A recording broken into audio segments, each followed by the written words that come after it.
नमस्कार दोस्तों, स्वागत है आज की नई कहानी में। अगर ये कहानी आपको अच्छी लगे तो लाइक शेयर कमेंट करना ना भूलें। रात बहुत हो चुकी थी। मैं पढ़ रहा था। किताबें इधर उधर बिखरी पड़ी थी। मैं उन्हें सहेज कर रख दिया अपने उसी अलमारी में। यहाँ मेरे जीवन के सबसे अहम अंश किताबें रखी रहती हैं।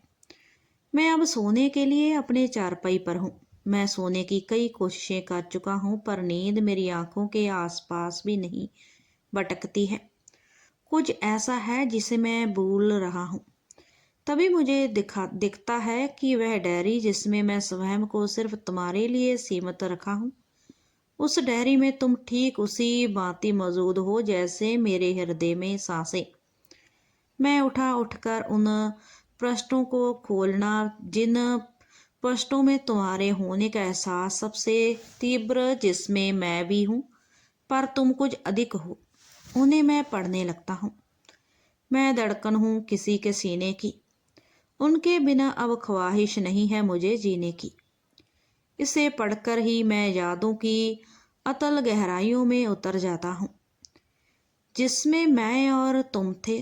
तुम साथ हैं, एक वृक्ष के नीचे बैठ हम और तुम अपने सपनों की दुनिया में खोए हुए हैं। तभी तुम उठ जाती हो यह कहकर कि अब यह रिश्ता नहीं चल सकता। अब हमें अपने इन बचपने को यही विराम देना चाहिए। हम अपने परिजनों के साथ अन्याय कर रहे हैं, चोरी छिपे मिलकर।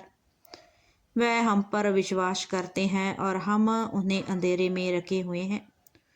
तुम चलने लगती हो, बस एक बार मुड़कर देखी थी, फिर तुम नहीं मुड़ी थी। मैं निःशब्द बस तुम्हें देख रहा हूँ।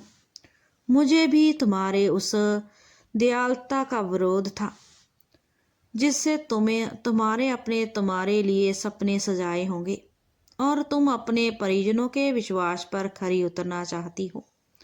आज तुम्हारे गए हुए 5 वर्ष हुए, पर जब भी मुझे किसी प्रकार की पीड़ा का बोध होता है, तब मैं इन्हीं डायरी के पृष्ठों को खोलकर पढ़ लेता हूँ और कुछ एहसास को शब्दबद्ध भी कर देता हूँ, जो जाने वाले दिनों में तुम्हारे होने का बोध करवाएंगे।